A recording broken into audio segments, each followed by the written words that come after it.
Hello, listeners, and welcome to Chronically Low Competence, an audio-only Let's Play podcast. Although that name isn't fully accurate today, we're going to be doing something a little bit different this time. Instead of playing a game, we're going to be doing a lot of talking about games. And that's in large part because I have a very special guest with me here today, which is my friend Jonathan. Hello, everyone. Welcome to the podcast, Jonathan. So we have been friends for a couple of years now, and I wanted to, when I came up with the idea for this podcast, one of the things I wanted to do was, maybe do interviews and specifically talk to you because you engage with an aspect of video games that I just kind of don't have a lot of experience with, which is achievements. So really excited because I know you're big into those. Yeah, I'm to the point where it might be an issue, but we'll get into that, I'm sure.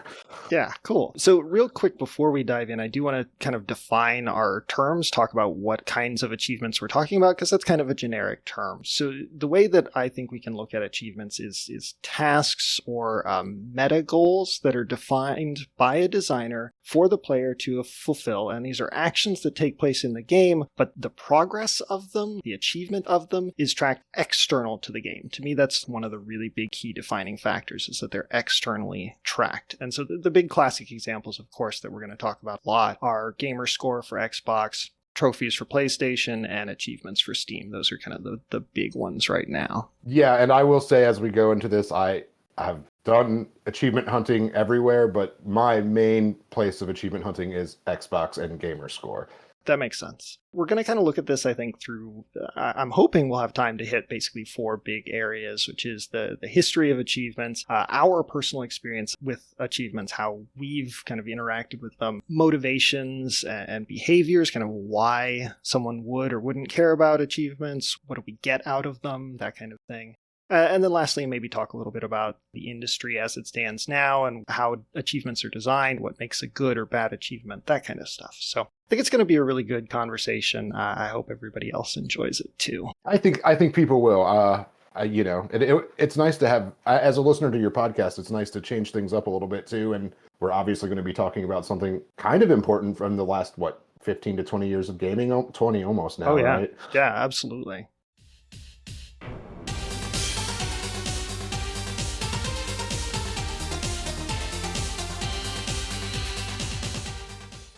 So let's dive in. I guess that's a good segue into talking about really quickly the history. I'll just give a brief kind of timeline and then we can dig in a little bit more personally from there. So, a lot of people point at things like arcade high scores and leaderboards as a very early predecessor to achievements. I guess I see that in that they provide a public place to broadcast your achievements, ironically, in the game, but there's some really significant differences between those two. The first thing that I really think of as an achievement is from 1980 to 1983, Activision, the folks who did Pitfall and that kind of thing, they had a program where you could with your actual film camera, you could take a physical picture of your high score in a bunch of their games and mail it in, and they would send you a physical fabric patch to kind of commemorate your accomplishment. That's so awesome. I didn't know that at all. And I fear, we'll keep going, and I'm not meaning to interrupt, but it is interesting. The high score is definitely, I think it is a predecessor to achievements.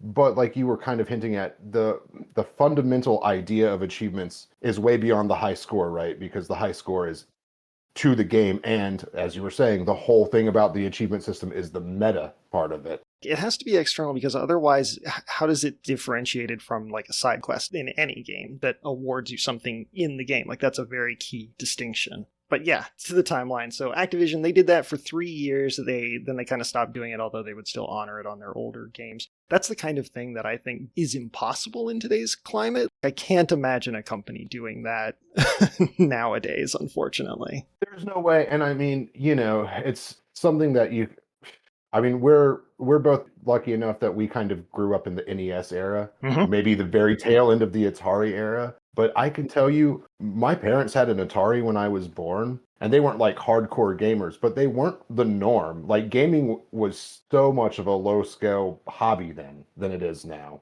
Absolutely. So trying to actually track the millions of gamers playing internationally now. Yeah, and make sure that the photographic evidence isn't just something they downloaded off the internet or nowadays made up with AI. Like a nightmare. Impossible. And they'd lose money just sending out all those patches.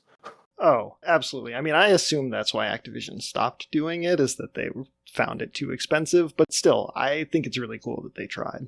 The next kind of big milestone that people like to point to with achievements is in 1990, there was an Amiga game called eMotion that had these secret bonuses. So doing things like completing a level without rotating to the right, or completing a level with the last digit of your time at 3. Those kinds of things would give you secret extra points to your high score. I think that doesn't count personally because it is still within the game. Like, it's tracked via the high score. So it's not really an achievement, but a lot of people point to that simply because it's kind of doing something unusual in the way that you play the game for some sort of result, which is part of the achievements we have today. It's the fish eyeing the land, right? Like, it's not quite there yet, but we're getting there. Yeah, exactly. So the really big introductory milestone for this is 2005. Microsoft launches the Xbox 360, and it includes gamer score. And that's really what introduced this whole thing. The term achievement, it's platform-wide, it's across multiple games, it's visible to other people through your profile, it has points associated with it, the gamer score, each game having up to 1,000 points, although that varied as things went on. But this was really the introduction to achievements as we know them today.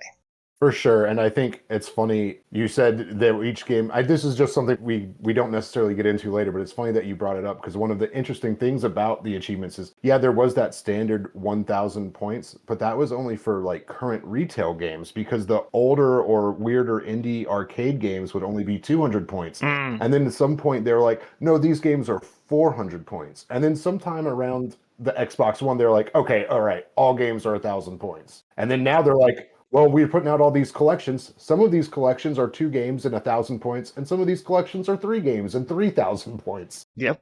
I think I've heard you complain about that with Final Fantasy X and X-2. Is that correct? Yes. I have all the achievements for Final Fantasy X. I have 1 achievement for Final Fantasy X-2. It is incomplete in my eyes, and it bothers me. Now, granted, any listener of this podcast, I will get to X-2. Don't tell me I need to get to X-2. I will. I could, but I will very quickly drop a hot take about X-2, which is that its ATB system is actually not that great. People love it, and I don't understand why, entirely because of the delay in the animation on the different actions, and the way that reacts with the ATB bar makes it very clunky in my eyes. Don't at me. Well, we're in a side tangent now, but that you people listen to podcasts for that anyways. So I played about 30 minutes of X-2, but literally before, and this is recently, because I played X way when it came out back in 20 plus years ago now. Mm-hmm. And it was one of my least favorites. And so a couple years ago, I got the remaster and was like, I'm going to give it another try. I'm going to play it more. I love Final Fantasy. Even a bad Final Fantasy is a good enough game in my book. Mm-hmm. And then the thing is that before I played X, I had played Final Fantasy 1, 2, 3, 4, 5, 16, 6, 10. And by the time I got to X-2, I was like, I do want to enjoy the job system, but I need a non-Final Fantasy for a minute. That's very fair. Yeah, I don't know that I've ever played them like back to back in that way at any point. Seems like a lot. Well, I was very excited to get the platinum trophies for the first 6 games. Okay, I'm sure we'll loop back around to that. Continuing with our timeline, so 2005, we've got the Xbox 360 and the gamer score. Valve decided to follow suit in 2007. They added achievements to Steam with the launch of their Orange Box, the very famous Orange Box. Steam achievements are a little different. They don't have that unified point value like gamer score does, but it's the same idea. Like, you do a thing, it has a title and an image and criteria that you have to meet, and then it shows up on your player profile. Anybody can go on Steam and take a look at what achievements you have or haven't gotten. 2008, Sony followed suit as well. They introduced the trophy system on the PlayStation 3, which I thought was interesting because I don't think it was a launch thing. They added it via system software update, is what my notes say. Yes, that's true. We don't need to get into the history of which console we had preferences for every generation, but I did not get a PlayStation 3 ever. Like I've never owned a PlayStation 3. So I, for the longest time, just assumed, yeah, the trophies and achievements came out at the same time. But no, Xbox did innovate there. Absolutely. Trophies are a little bit different in form, again, because they have the rarities. They track, like, this is a bronze or silver or gold trophy and how many people achieve them and that kind of thing. That's all kind of built into that system. So that's a little bit different from the other ones as well. And then we've basically got two, I think, kind of minor blips. That really establishes the landscape as we know it now. But just for the sake of completeness, 2008, Blizzard introduced achievements to World of Warcraft, their own, like, kind of homegrown one, but WoW is big enough that I feel like it probably needs to be mentioned. And then 2021, the Epic Games Store launched a unified achievement system called Epic Achievements, which is kind of similar to the trophy system. They have tiers and they contribute to your account level. So similar idea. They really just kind of borrowed from what was already out there at the time. I mean, what could you innovate the achievement system at this point, really? Like, is there any way to innovate that? I think it is what it is. So it's funny you mentioned that, actually, because this was something that I was going to kind of gloss over, but Microsoft did attempt to do a couple of minor innovations, is my understanding.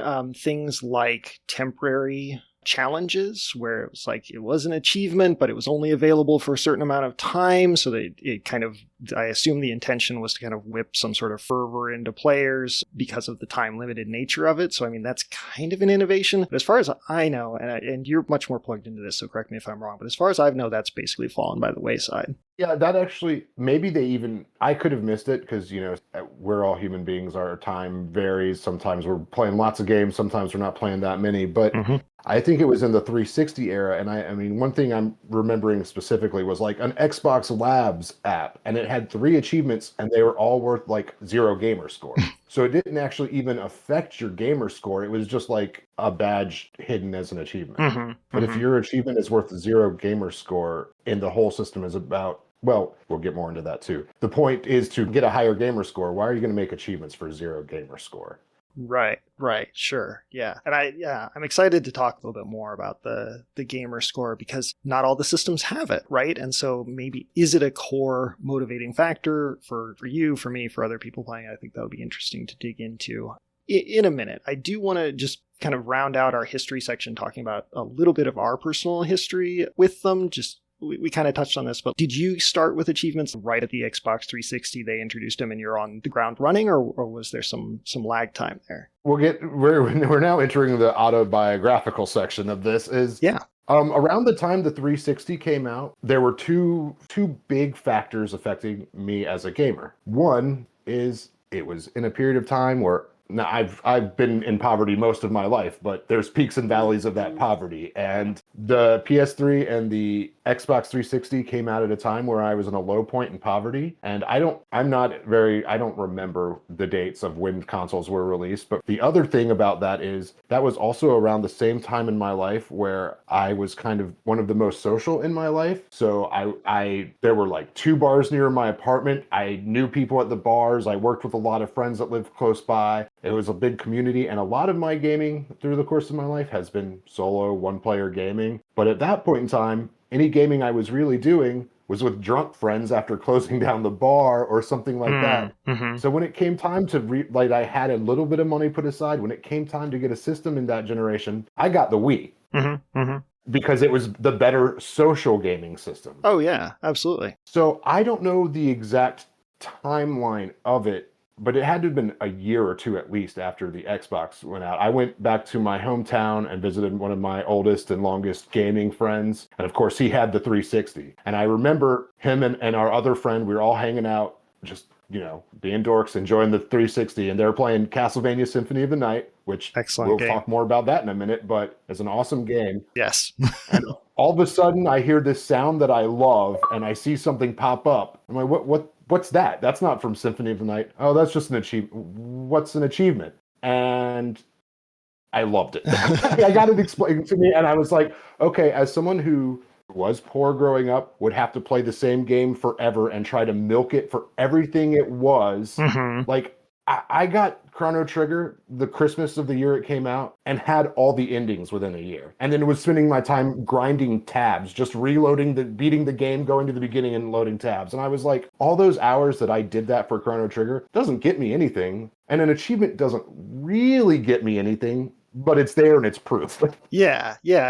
What it gets you is the symbol, the indicator. Like, yes, this was accomplished. Other people can see that I have actually done this. Like, you can tell people as much as you want, but having the tangible proof, I think, is something else. And there's the gamer score, which alone just says, hey, I've played X amount of games, I've done X amount of things in games. Mm-hmm. But yeah, so I wasn't on board at first, but it was because I didn't have access to it. But as soon as I learned about the achievement system, I was like, that's when I wanted an Xbox. I didn't get one exactly then, but that's when I wanted it. Mentally, you were on board right from the jump. Okay, that makes sense. Yeah. For me, just kind of to round out my experience, I also kind of skipped that generation a little bit. I had a Wii. I did not get a 360 or a PS3 for a very, very long time, close to the end of their lifespan, if not past it. I think in the case of the PS3, I bought an old one after the PS4 had come out, something like that. Because at the time, I had just started a new relationship and I was joining the workforce full time, and that involved a really long, like an hour-long commute each side for me. And so all of my game time was either with people, like you said, so the Wii is the superior choice for that, or because I was commuting by public transit, so it was all handheld. So my DS, my PSP, those were where I did all of my gaming, basically for the duration of that generation. And so I kind of bypassed the achievements as well until significantly later. But they didn't, I think, grab me in that same way. I have no idea the first game that I got an achievement on, for example. It probably, my guess is that 360 I bought, I played half of Final Fantasy 13 and bounced off it. Don't get mad, everybody. I went back and finished it, and I do really enjoy it. But at the time, I bounced off it. And then Mass Effect 1. I think I played 2 games on that system and was like, all right, moving on. Do you remember the first game you got all the achievements or trophies for? So I definitely have it narrowed down to the first 2. And here's the problem. When I first got my Xbox account, I was given an Xbox 360 because my friend had a broken one and another friend said he could fix it. So he's like, just have this 360. If you can get it fixed, it's yours. Then we can game online. Great. And so I was poor. I didn't really have internet. I was not much of a PC gamer. So online gaming was completely new to me, basically, when I got my 360. So my achievements for the first month or 2 are not timestamped because otherwise there will be timestamped when you got them. But since I was offline, they weren't timestamped. But the first game I completed was either Symphony of the Night, because it's a great game, and if I can get the achievements for it, awesome. And it was a cheap game at that point in time, so I could scrounge up enough to get it. Or this really dumb game that I just barely remember called there was another one later. It's not that. It was Doritos Dash of Destruction. Later Doritos, and it was free. So it was free and it was easy achievements. And I was like, well, I don't have money and here's a free game. Mm-hmm. So I downloaded that and it was easy. So I got all the achievements. I'm pretty sure I got all the achievements in that one before Castlevania. But I also remember like, this is dumb. Let me go to Castlevania, and did Castlevania first. Let's say that it's Castlevania. I think that's much better for your street cred. For sure. But later, just to clarify, later Doritos put out 2 other Xbox games, and they were actually very fun considering their very low price. Nice. Which were they were like Doritos Crash Course, and there was just like a running obstacle course, get to the end as fast as you can, but you got to use your Xbox avatar on them, and you could play it multiplayer. So it was really kind of fun for like a $5 game or something. Yeah. I'm sure when I got it, it was on sale for $3, but cool. Yeah.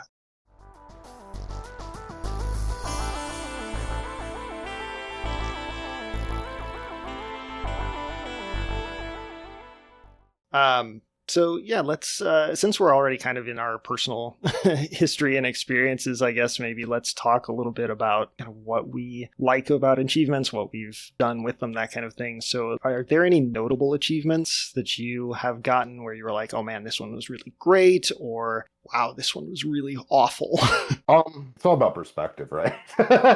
I think so there's a lot of things that are both great and awful. So one of my favorite achievements I like to talk about getting is the grind all jobs to level 99 in Final Fantasy 3. For one, it was the first time I got to play Final Fantasy 3, and I love those classic Final Fantasies, even when you make them as a 3D version. I love the NES ones. I know they're easily the worst mechanics or whatever, but I love them, and I really loved that 3D remake of 3. But the other beauty of that is because I was such an achievement nerd at that point in time, it was on my Windows phone. And I just got to grind levels on the bus to class or work on my phone. And I was getting achievements on my phone. I actually was in the middle of a streak when that was the last achievement in that game. And I was on I want to say it was a 300-day streak. Wow. And getting the last achievement was my 300th day. And I moved that day. So it was literally moving across Chicago and in the car on the way to the thing, got my one achievement for the day. I had it set up. I only needed one more level. That's funny. But, you know, at the same time, like, I was using that on my phone on bus and stuff. Like, if I had been playing that on my Xbox just sitting around my house, would I consider that a great achievement? Not necessarily. It's more the memory attached. Sure. But then, you know, those do get frustrating after you've done it enough. All the grind X, Y, and Z out. And we can talk, we're going to talk more about these. Some of these things are just all interconnected, but eventually collectathons just are always, they're so uninspired to an extent. Like, yeah, of course, getting all of them is an achievement. Yeah, I understand. But you're just like, well, if you have to get all of this and all of this and all of this, it becomes a drag. Right. But, you know, the best things about individual achievements and not lists is either when there's something really unexpected. I think, I know I don't want to jump ahead, but I think the one achievement I always come to in my mind is like a really good achievement. And I've actually mentioned this a long time ago in one of the spaces we occupy, is the Dastardly achievement in Red Dead Redemption. Now, I always play video games as the hero. I always play on the light side. I consider myself a decent person with a huge moral code that I don't even want to play as the bad guy. But something about tying a woman up and throwing her on the train tracks and then getting an achievement called Dastardly is just really funny and a really clever little achievement. Yeah, that's fair. I agree. That's really clever. It's an homage to older media in this newer media space. I get it. And then that's the other thing is I love referential achievements too, because I think I was so shocked playing in the string of Final Fantasies I mentioned earlier when I played 16. There was a trophy that was a reference to The Wire. And wow. Like The Wire is my favorite show ever. And when I'm playing a video game, a fantasy video game, and they make a reference to The Wire, it's incredible. Yeah, that must have been custom made for you. I can't imagine any other way that came about. Yeah, I saw it and I was like, this has to be a reference, right? I can't even remember what it is. I want to say it's the famous Clay Davis line, but I'm trying to keep everything nice and family friendly.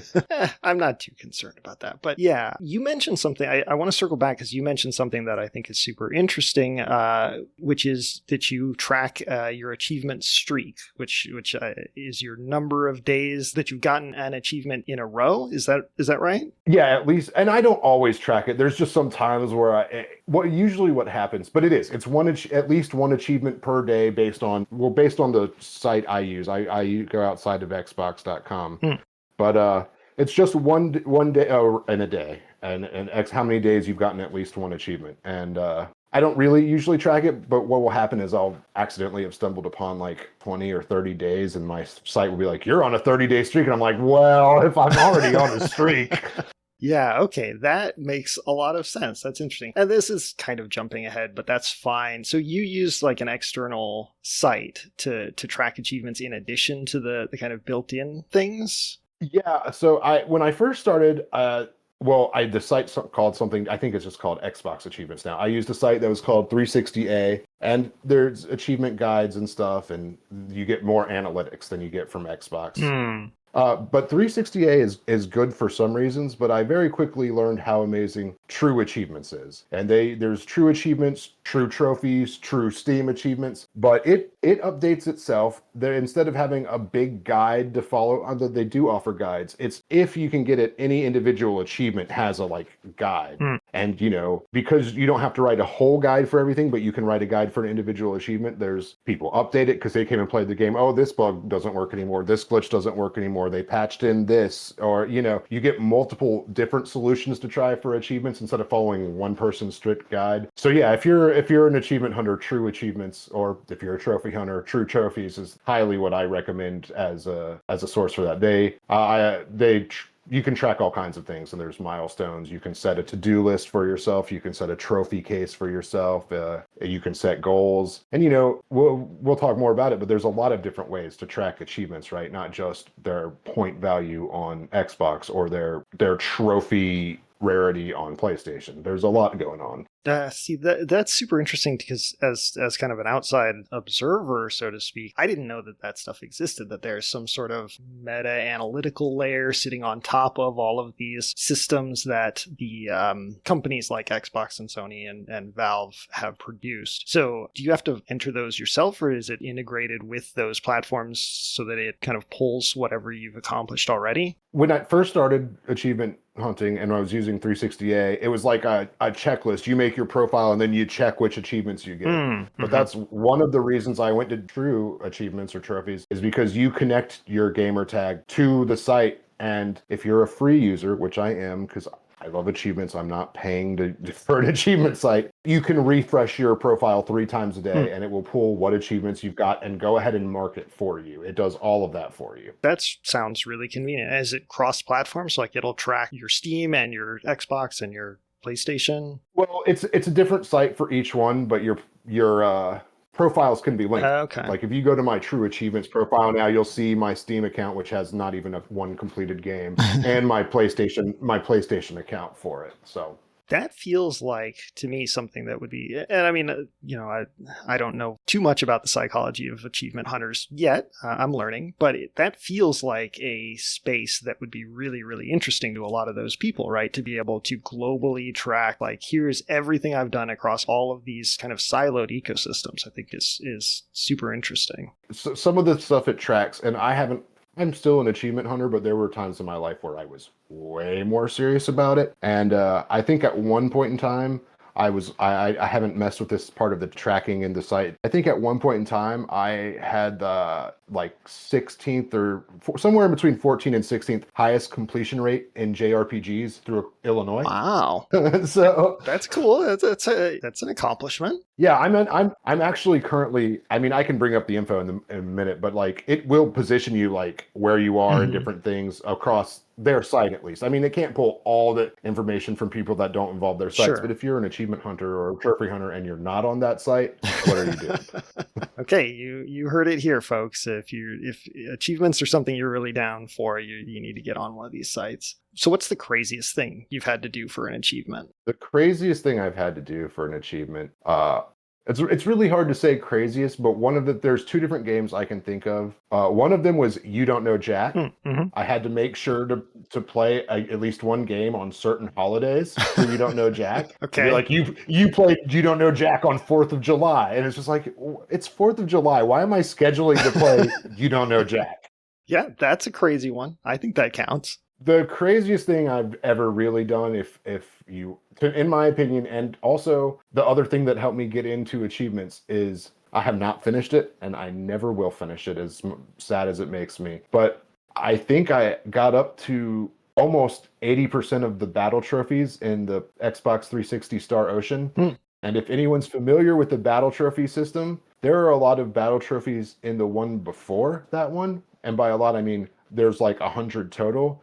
In the 360 Star Ocean, there's 100 per character and 9 characters in the game. And character choices, so you have to pick between one character or the other. So you have to do multiple playthroughs. So, and then of course that game for the achievements, you had to do hard and very hard. And I did all of that, but I didn't make it quite to 80% of the battle trophies. And I'm talking guides and calculations and how can I make this character do 5 damage, and how can I spent a lot of time doing it. Now, granted, when I saw the preview for this 360 Star Ocean, that was when I was like, I can't wait any longer. I need to get an Xbox 360. So that was the game that made me have to get a 360. The 360 Star Ocean, that's till the end of time, right? I think so. Or maybe that could be the PS2 one. I always get their subtitles mixed up. I'm looking. maybe Last Hope. Yeah, It's the Last Hope. Okay, all right. Yeah. I dropped off of Star Ocean. I really need to get back to it someday. But I think actually that story is maybe a good segue to the next thing I wanted to ask, which is, has an achievement or set of achievements ever made a game less fun for you? Like you enjoyed playing the game and now the achievements are hampering that. This I feel like I keep saying it. This is a tricky question because sometimes I don't register fun.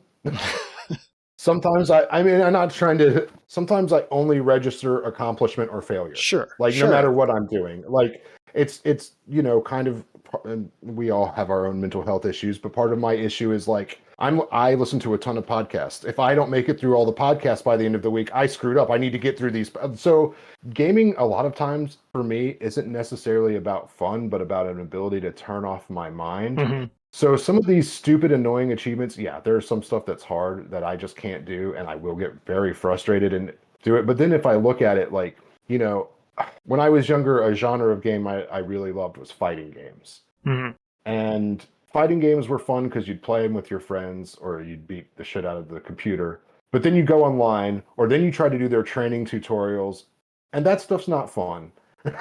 And before achievements, I would have just been like, okay, that's not fun. But now you have to at least try it before you're like, I'm giving up on it. But also, that's kind of evolved to why I don't play as many fighting games as I used to, is a part of that. But then I start and think about it. Well, if I'm not having fun doing that, and I'm in a position where I'm not playing locally as much, should I be playing a fighting game anyways? Mm-hmm. Yeah. For what it's worth, I think everybody probably has at least a little bit of that. Like, I don't know if this is fun or not, but it's an accomplishment. Like I have succeeded or failed at something. I mean, was grinding for the Sword of Kings in Earthbound fun? No, it was not.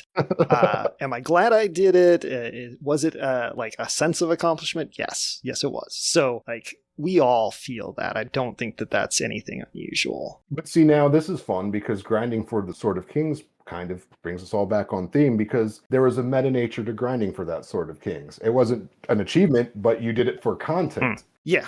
I mean, to be fair, I do think that I would have done that even if I weren't playing for the Super Switch Club. But you make a fair point. Like, there is a certain amount of, hey, I can show my friends that I did this, that motivated me. And I think is a huge part of achievements. Mm-hmm. And also a really excellent segue, thank you very much for that, into kind of talking about motivations and behaviors.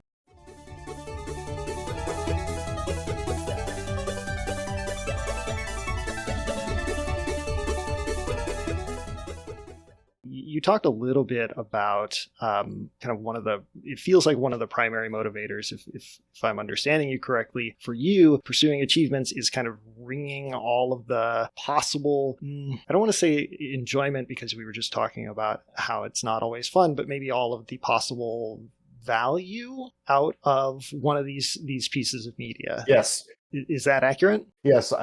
Yeah, especially coming from a place of poverty, I want to get my money's worth. Even if I'm not actually paying money for it, I want to get the money's worth and prove, hey, I played this game like to hell, So, but it is getting the value, and it is like, I mean, if you're a creative or an artistic type, it's very easy to get beaten down by the world. It's very easy to feel like nothing goes right. But hey, when I get my 1K on a game, and for those of you who don't know, that's the 1,000 gamer score in Xbox. When I get my 1K of the game, it's a little bit of a dopamine spike. It's like, hey, I did something. I proved I could do something. So there's kind of multiple facets to it, right? It's maximizing value, but it's also getting that sense of accomplishment, those repeated kind of dopamine hits that you mentioned.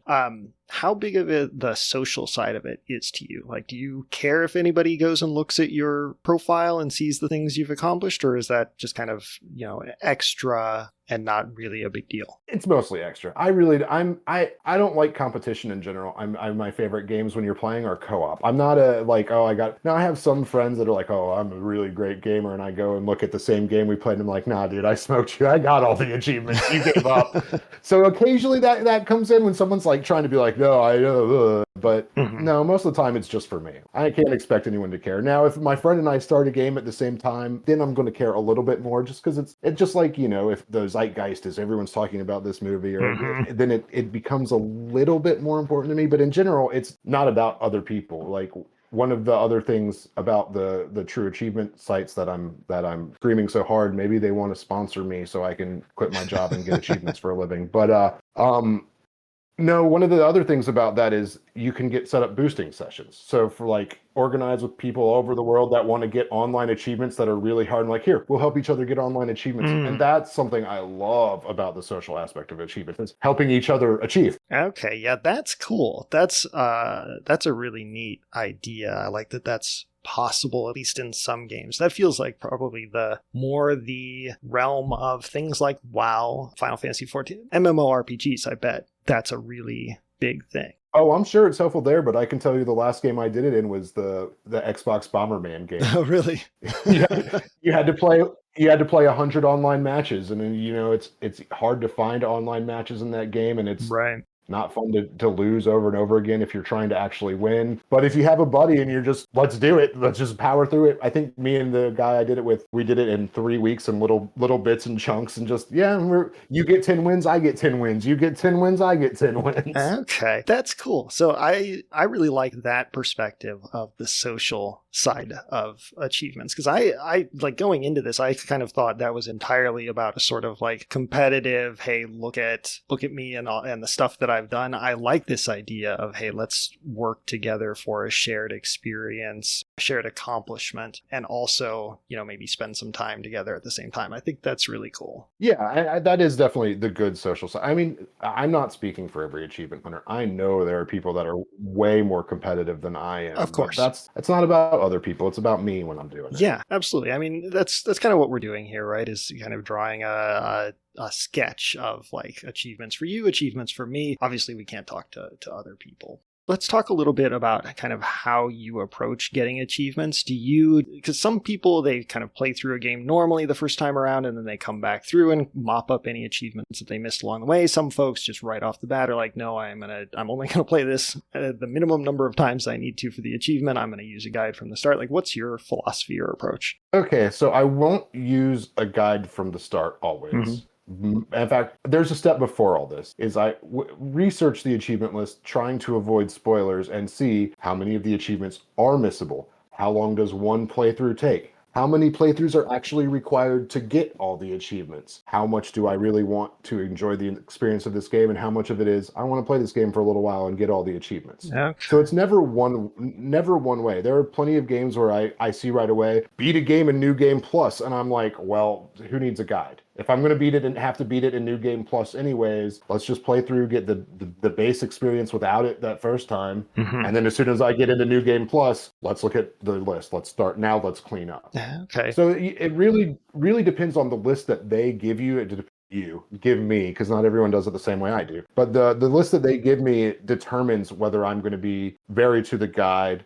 And then there's other factors too, like, these days lately, they're doing a lot of remasters of old JRPGs, especially ones that I love and that I've played before. I'm going to open the guide. If I played the game before and never got achievements before, but now I can get achievements, just open the guide. I know this game, whatever. Sure. So, yeah, there's a lot of factors on which way I handle that. Okay, that makes a lot of sense. And it also ties into something that I also wanted to ask you about, which was how much investigation you do, which it sounds like you're actually pretty thorough about this. You look at the achievement lists before you purchase the game. And does that influence your purchase decision? Like, are there games that you just don't buy because of the achievement list, or games where you look at it and you're like, oh man, that achievement sounds really cool and I was already kind of interested, I'll go ahead and play this? I don't know if it's ever an achievement looks pretty cool, but if I'm like, oh, this list looked casual and like I'll get enough, because some lists are very just generic and plain, and it's like that, whatever. If all I got to do to get all the achievements is beat every level, unless I'm trying to just get achievements fast for whatever reason, I'm probably not that worried about it. But if it's a game I really want, I won't let the achievement stop me. Now, right now in my life, I'm fortunate that I have 3 consoles, so I don't have to buy the game on Xbox if I'm scared of the achievements. Like, I see. I You can put it in your blind spot. yeah, I can if there's a Switch version, I can play the Switch version. If there's a PlayStation, I can kind of go for the trophies, but I can let trophies go a little bit easier than I can let achievements go. So it will most of the time, if it's a game I'm kind of on the fence about, it will be a factor for sure. Like if I'm like, I kind of want to play this, but I don't know. And then I look at the achievement list and it's like, oh God, I don't want to put that time into this and energy into a game I'm only on the fence about. Or I look at the achievement list and I'm like, oh, that looks like a fun list. It looks like I'll get exactly what I want in the amount of time out of that game. Then it will become a yes, do buy. That makes sense. I imagine marketing folks are really happy to hear that. Sure. What aren't they happy to hear? I mean, I guess that's fair. Anything that drives you with your wallet towards them, then they're happy about it. There's some games that are like notorious for padding out achievement scores. So like I think there's an Avatar, the Last Airbender game that's like super famous for this because you can get all the achievements in a ridiculously small amount of time. How about you? Have you done that? Have you padded out your overall achievements? Yes. In fact, with said example, and it brings about a great story.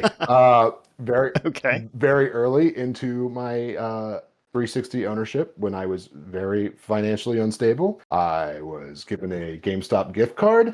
And I was like, okay, well, I know this Avatar game's easy achievements. What I'm going to do is I'm going to get this game, get all the achievements. Also, my partner at the time was an Avatar fan. And she's like, well, I'll actually play the game too. So I was like, okay, great.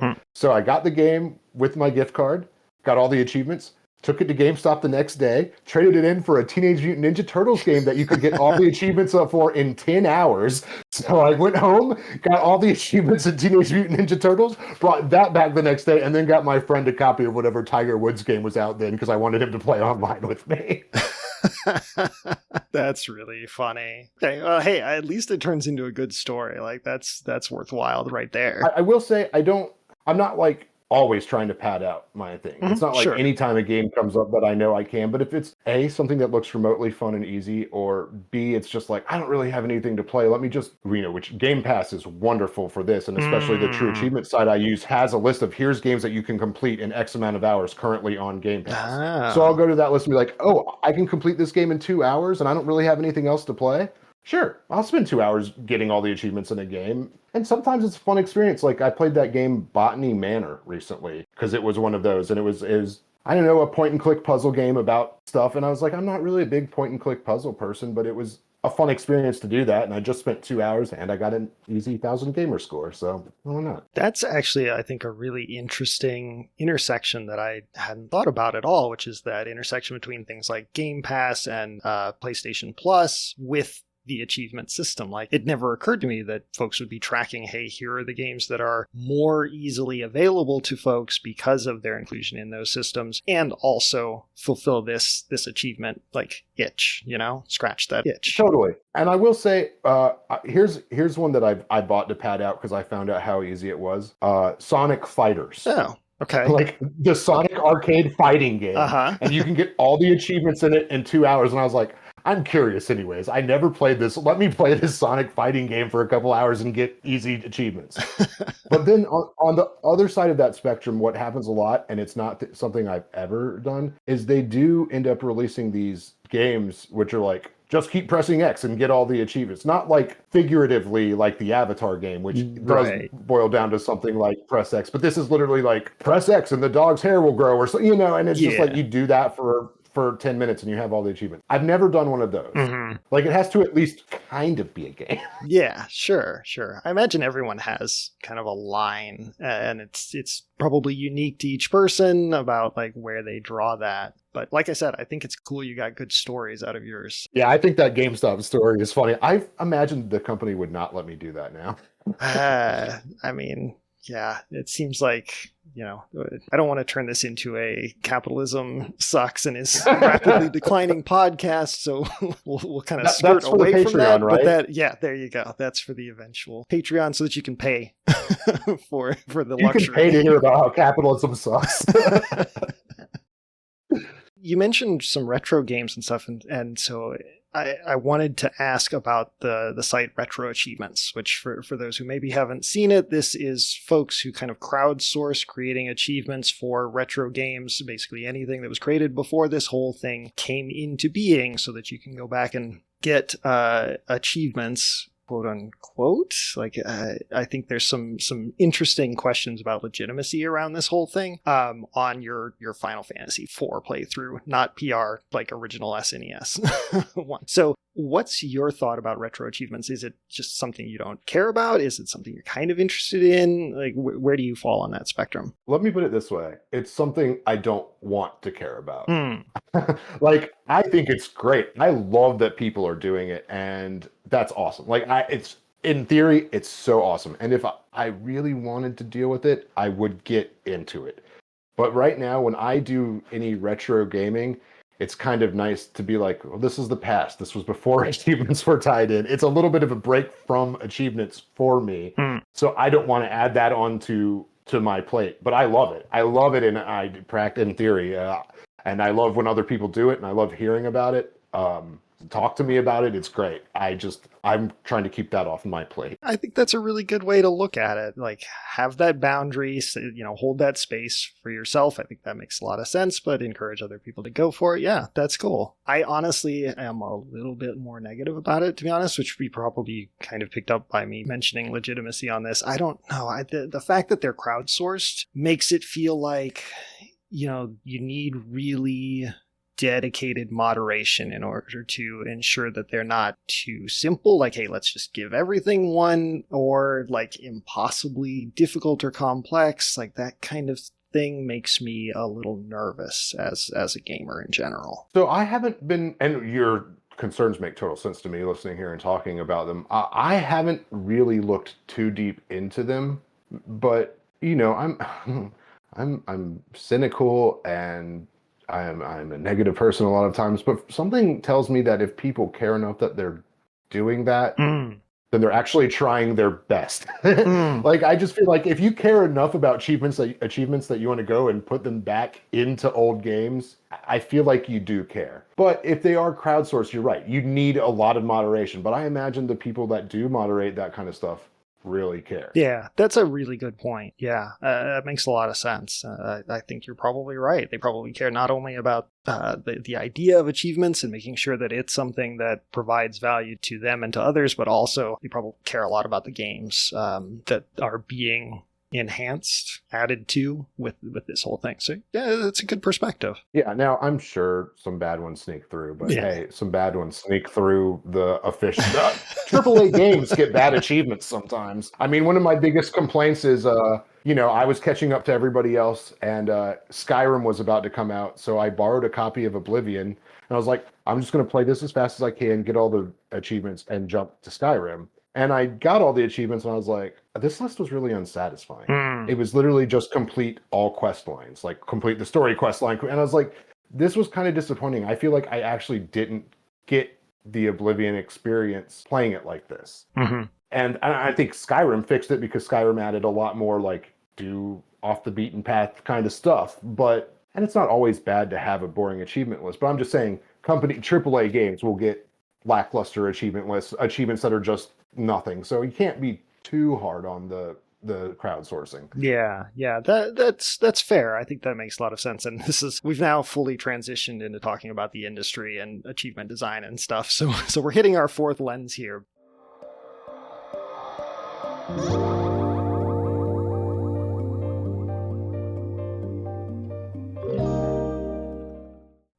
There's some articles written about kind of what makes good achievement design, what are some guidelines and goalposts that folks can use, both on the AAA side, but also just indie. These are readily available to kind of talk about what makes a good or satisfying achievement and what are the pieces that go into it, what are the goals for them, that kind of thing. So if anybody out there is like interested in what makes a good achievement, there is actually legitimate peer researched literature out there for it, and I don't see any reason that especially a AAA company couldn't I probably shouldn't fully say that any AAA company can totally use that and create good achievements, because I think that ignores a lot of the concerns about like time crunch and that kind of thing that go into game development. So I will just say that the resources are there, and maybe external factors prevent people from doing this if we take a charitable view.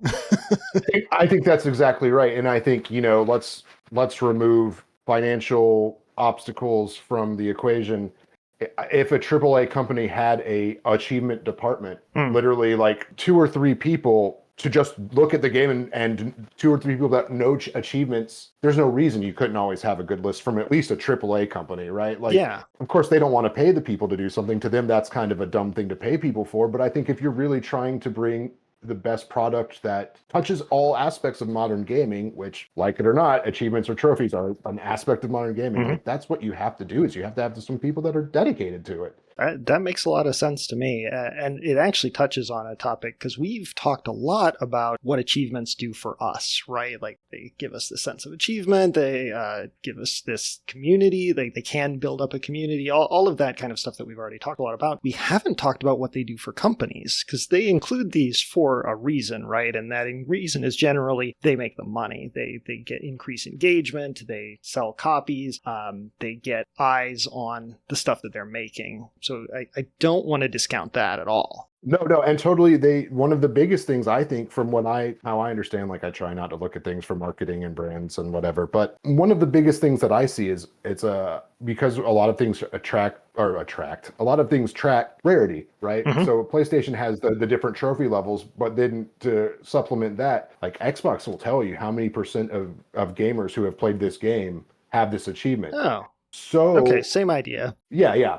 So it's telling these companies exactly how long people get into the game before they drop off. Yes. It's telling them how much of the extra content to them is fun before they say, screw this. Like, it's telling them about the quality and where the qualities dip in their game. So it does give them a lot of information to track there. Yeah. So how do you feel about that, though? How do you feel about companies using achievement data as metrics for understanding how people are engaging with the game?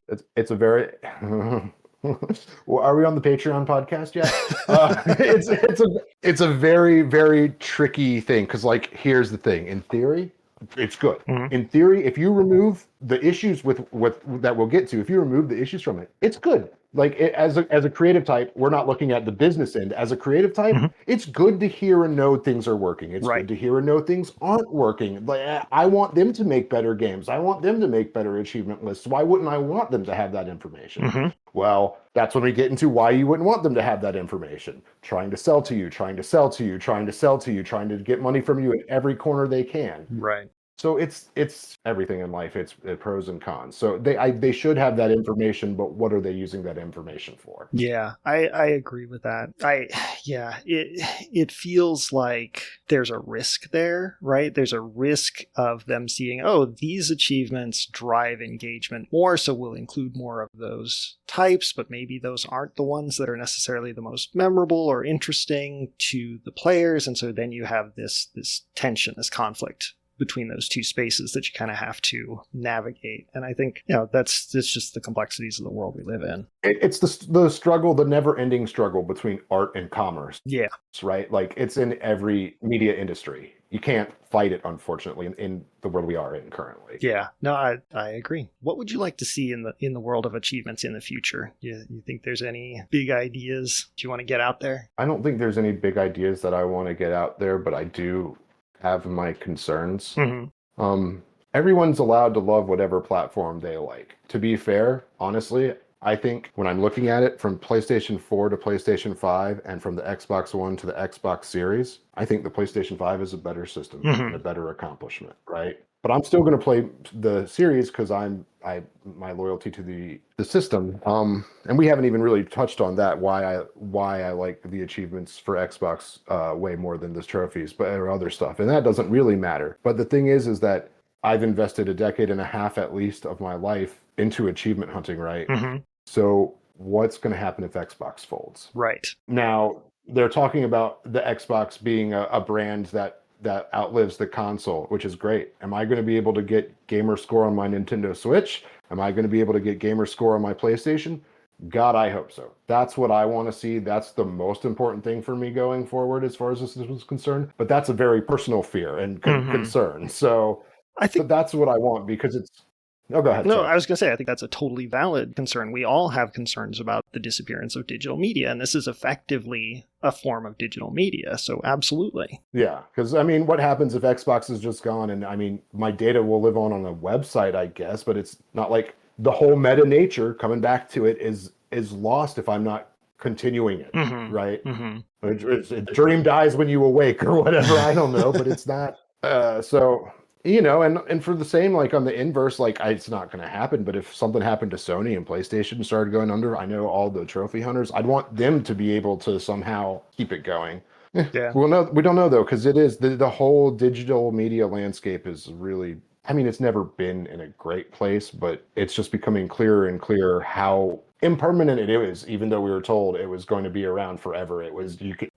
It's all could be gone in one company merger or something. Yeah, that's fair. So why do you like the Xbox achievements more than the PlayStation trophies? Joke answer. The sound is way better. The sound when you get the achievement is so good. It is so good. You know, I now have to go find it and cut it in here because you said that. Yeah. Anytime, just go back to this episode and sprinkle it in anytime anything is really well said by either of us. Just, the trophy system's not as good. Also, the weird thing is like when I found out what the PlayStation equivalent was, I thought I'd be more excited about it because we're both JRPG fans, right? So I love leveling up. I want to get a higher level. So I thought I'd be really into the PlayStation thing, but something about the gamer score, like I think in some ways, maybe it harkens all the way back to what you were saying at the start of the hit timeline. Like I was never one for going for the high scores and stuff, but now it does feel like a high score, and the PlayStation level system feels weirder to me. I like just seeing the cumulative number there. I don't want to like guess where I'm at or whatever. And just loyalty because it's what I started with first too. Sure. And I've already put so much work into it, and Microsoft has been very giving to me whether they liked it or not. There's a period of time back in the early days of my 360 where if you did X amount of searches on Bing per day, you could get Microsoft credit for games. Ah, okay. Well, I was unemployed at the time, so I made 5 accounts, searched all of them every day, and every 2 weeks I got $5 of Xbox money for about a year and a half until they banned my account from rewards. Not my whole account, just banned me from rewards. And literally like 4 years ago, I like emailed Microsoft customer service like, I know why my account was banned. I've learned my lesson. Is there any way I can have it back? And they're like, okay. Oh, good. Well, congratulations on that. Thanks. So now I can get Bing rewards again, but I only have one account. You use it responsibly now. Yeah. That's really funny. Okay, well, we covered basically everything I wanted to in our 4 lenses, except there's one company that we haven't really talked about at all, which is Nintendo, because they essentially, I can't say they refuse to engage with this ecosystem at all, because there are some slightly similar things, especially lately with the Zelda Notes app for Tears of the Kingdom and Breath of the Wild on the Switch 2, but they don't have anywhere near the same kind of setup with an integrated multi-platform, cross-game profile and achievement tracking system. What do you think about Nintendo not engaging with this at all? So this is a good thing to talk about because it circles back to something I missed earlier. I mean, it ties into it too, but one of the things I find when I'm playing a retro game or playing a game on my Nintendo Switch is it's much easier to not finish the game. Interesting. Okay. So like, because if I'm hitting, because every game has some slog points, right? Yep. And if I'm getting to that slog point and I'm like, well, I'm not waiting for that dopamine spike of the next achievement, and I get taken away from it, then that might be my stopping point for that game, and I might miss out on great stuff. So that's one problem with it. But at the same time, I also do kind of like that they don't have it. I don't know what Nintendo would do to differentiate it, and I respect and love Nintendo, but how are they going to like kidify it that makes it less compelling? Like kids deserve to get achievements too, but I think there's a certain level of, you're not going to get some of the funnier achievements on a Nintendo system that are references to modern pop culture that are a little bit darker or a little bit more adult. Yeah. Now you're going to get tons of joke Mario references in a Zelda game or vice versa, and those will be fun too, but I don't know. I I think because of not that families don't play PlayStation or Xbox, but just so family forward with Nintendo, I don't know what their system would look like. Yeah, I think that's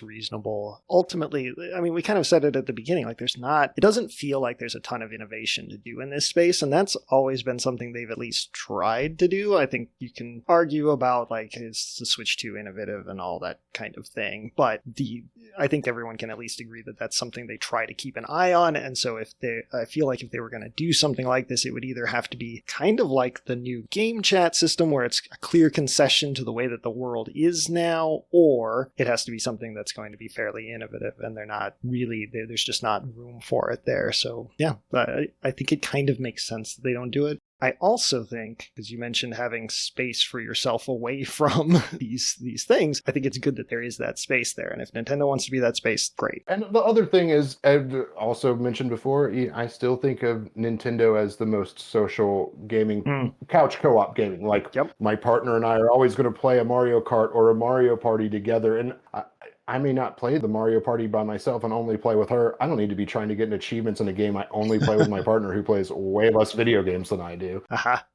Yeah, I agree with that.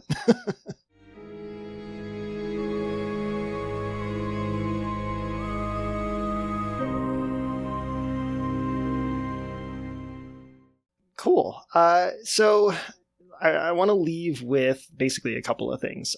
If you have any like suggestions or tips or anything for anybody who's interested in getting started with achievement hunting, I'd love to hear any of those. And then if you have any last questions or points or anything you want to cover that we haven't today. I think the most important thing, let's keep it console specific. Definitely, if you're on Xbox, get Game Pass.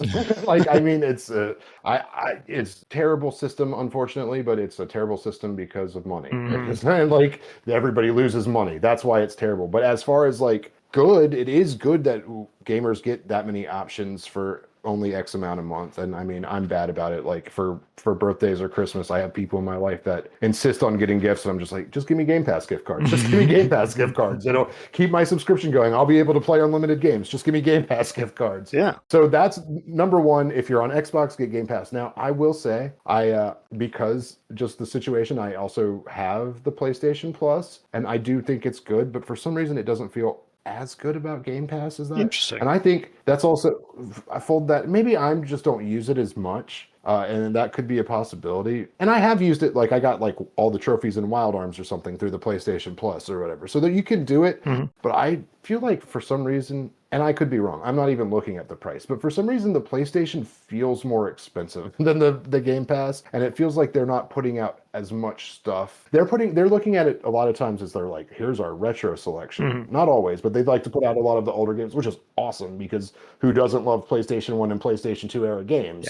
Like those are fantastic. But those are games that are being made, and the achievements are, who knows, maybe there's some of those guys from Retro Achievements are on some team giving those games trophies. Right? Like, so those are all things that are retroactively done. But I just feel like Game Pass is very good about, like, I think Xbox knows that a lot of their players are achievement hunters. So there's always going to be like a game or two that's not that hard that will open a person up to an indie game or something that I think is really good. So that's first. If you're on Xbox, get Game Pass. If you're on PlayStation, it probably doesn't hurt to get the subscription, but I don't think it's as, but obviously true achievements, true Steam achievements, true trophies. Like if you're hunting achievements or trophies and you're not using those sites, there might even be a true retro achievements. I'm not positive, but there might be one. And I would highly recommend using those sites. If you're like, well, I don't need a guide, or using a guide is cheating, that's fine. I understand. There's still a million reasons to use those sites. Okay.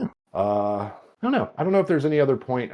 We talked about it briefly, but my current achievement completion percentage is at 90%. And one of the things I love about the True Achievement site is when it says I'm at 90%, it means I have completed 90% of the games or DLC that I have at least one achievement in. So if there's a game that I haven't touched the DLC and there's no achievements in, it's not included in my percentage. Right. Or games you own but haven't started, because we all have a million of those. Okay, I could see the value. Yeah. So like if you want to get into how many games I have DLC for that I haven't touched, then maybe my percentage goes down to like 88. I think the highest I've ever gotten it was 93%. So you've opened up a whole new topic of conversation here too, which is tracking this percentage. So why is that valuable to you? I don't know. It's not. It just feels good. it's that whole sense of accomplishment. That's a good reason. I mean, 90% of all games I've played through multiple Xbox consoles, including a Windows phone, 90% of the achievements in those games I've gotten. Like, that's a lot to say. I think that's like, you consider some of the games I've played, like, that's crazy.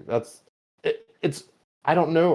That is one of the things where I'm pretty high in the position, because most people, this is the other reason why that is so important to me. Because a lot of people are like, well, I have X amount of gamer score, which I get, and I wish I had 1 million gamer score. That'd be awesome. But you know what that requires? A bunch of time and money. You got to be buying all these games to be able to get that high of a gamer score. Right. I don't have to buy 1 million games to keep a good percentage. Right. I just have to complete what I do. Yeah. Okay. That makes sense. That ties in, I think, really nicely with the idea of wringing all of that value out of those games. This is you essentially saying, like, I am getting like a 90% effectiveness at getting everything that I want out of these games. So yeah, I get it. 90% is hard to beat. That's an A in most cases, right? Like if you're on a 10-point scale, that's an A. Oh yeah. So I'll take it. Okay, cool. Well, where do you feel personally about achievements now? A little bit more positively, I think, is probably the end answer to that.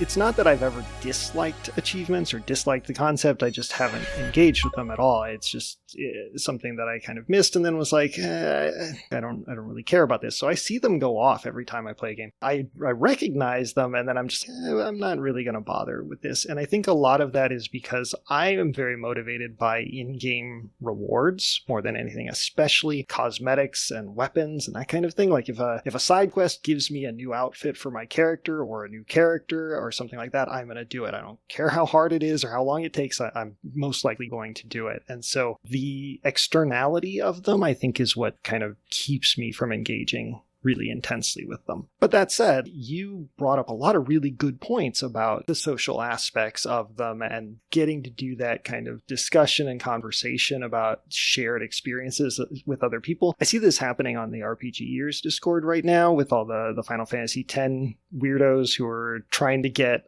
all of the achievements on that and absolutely killing themselves over it. I don't want to join them. I'm not going to, but it does look like fun. They are also going harder than you have to go. And I think it's because they love Final Fantasy X. Yeah. But I'm telling you, yeah, grinding the spheres takes a little while, but you don't have to give your perfect HP. Just Yojimbo and use whatever spheres you have. It's different goals, right? It's just they have different goals. Anyway, so yeah, I might glance at some achievement lists just for games that I either am revisiting that I really enjoy. Like, oh man, I really want to play Bloodborne again. That's been itching at me for like months now. So maybe I'll look at the achievements for that and see if there's some that I kind of go out of my way to get, something like that. You've kind of brought me around a little bit. That's the thing for people who aren't achievement hunters. I think if you're like returning to a game that you love, that's really the time to focus on achievements. You're like, I love this game. I want to play it again and again. I want to prove I've done everything you can to do in that game. So that's a good time for it. Yeah, makes sense. All right. I think that does it. I want to honestly, I should have done this at the beginning. I meant to, but I want to give you space to plug any projects, anything that you want to put the word out about, because Jonathan, he does a lot of really great creative stuff. So I turn it over to you. Anything you want to plug, here's your chance. Well, I am currently working very slow on something that I don't want to say anything about yet, because right now it's nothing, but I'm dedicating time every week to it, and hopefully it won't be nothing. But first and foremost, I got to say, if you're listening to this podcast, you're probably already listening to the Super Switch Club. Dan is a contributor there. I have been contributing this last season. I almost certainly will be contributing next season. Yay. I think one of the awesome things about that podcast is people can pop in and out and it doesn't hurt anything. So that's great. Like, I love that atmosphere. So if you like video games and you're not listening to the Super Switch Club, you are missing out, and it has nothing to do with me. I'm like the least interesting person contributing there. Not because I'm not interesting, but because I'm not much about talking, and achievements, like I'm going to talk forever about in a little bit, but something about playing video games and then talking about them, or it doesn't translate to me as well as it does other people. But that I'm gonna interrupt you there because he's being very modest, folks. His contributions are really like I don't know that I can say much because this is just my second season doing it, but from where I stand, I think that you're killing it. Like there are a number of you're really great at these clever kind of drop in quick comments that are really funny, but you can almost blink and miss them. You know, that kind of stuff. I think you're really good at. So I'm thrilled that you joined us. Well, they do say brevity is the soul of wit. There you go. So, but what I will say is I have a podcast that's currently in hiatus, and I do recommend if you like music and you want to listen to me talk about music with random people, you can still find it in most platforms. It's called New Ears, and the tagline is an auditory exploration of the art of the album, because I'm a writer first and foremost.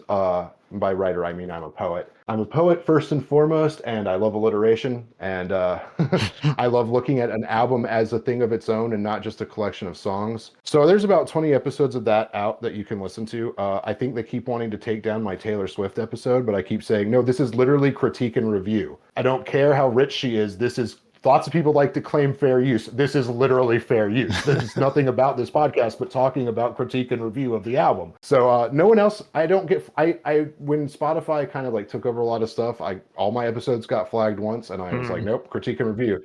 And there was no problem. Every couple months, the Taylor Swift episode gets flagged, which I think is funny. But so her lawyers have to build their hours somehow. So sure, yeah. Well, I'll keep checking. Yes, this is fair use. So I have this podcast, and that is in hiatus, and I have an idea for a podcast I really, really, really want to start. But if anyone out there is like, I kind of want to get into podcast editing, but I don't want to be the one producing the content, find me somewhere. Find me through this podcast. Dan will get you in touch with me. I can I can come up with the concept. I can talk and talk and talk, has been made clear through this session. But I can edit, but because I get so caught up in this, as mentioned earlier, I either succeeded or failed. I end up spending too much time and energy editing. So we all do. In order for me to be able to do that and do the other things I need to do, I would really love to find someone who's interested in podcast editing. Go listen to those episodes of New Year's, like get at me through Dan. That'd be great. And the other thing is I make an okay podcast guest. So if you do have a podcast about video games, music, or television, preferably comedy, I love to do it. I love to talk on podcasts. Being a podcast guest is so fun. So those are my plugs. Either come help me make podcasts or ask me on yours. He does make really great podcast interview content here, as you can tell. So I'll +1 that one. Absolutely. But other than that, no, thanks. Thanks for having me on this, because this has been a wonderful talk, even if it wasn't for podcasts, but I think it'll make pretty good content for your listeners. Yeah. Hey, I really appreciate you coming on. Thank you so much. You're the first interview, not just on this podcast, but like just my first interview in general. So like thrilled to work with you. Again, like I said at the beginning, we've been friends for quite a while, but this is our first time really like directly working together, and it's been a pleasure. So yes, thank you very much for agreeing to do this. I really appreciate it. Yeah, thanks again. And maybe we'll find a reason to do another one or something. Yeah. Absolutely. That would be a lot of fun. All right. Well, so thank you everyone for listening. This has been Chronically Low Competence, a not so audio only Let's Play podcast this time around anyway. Thank you again for listening, and we'll catch you next time.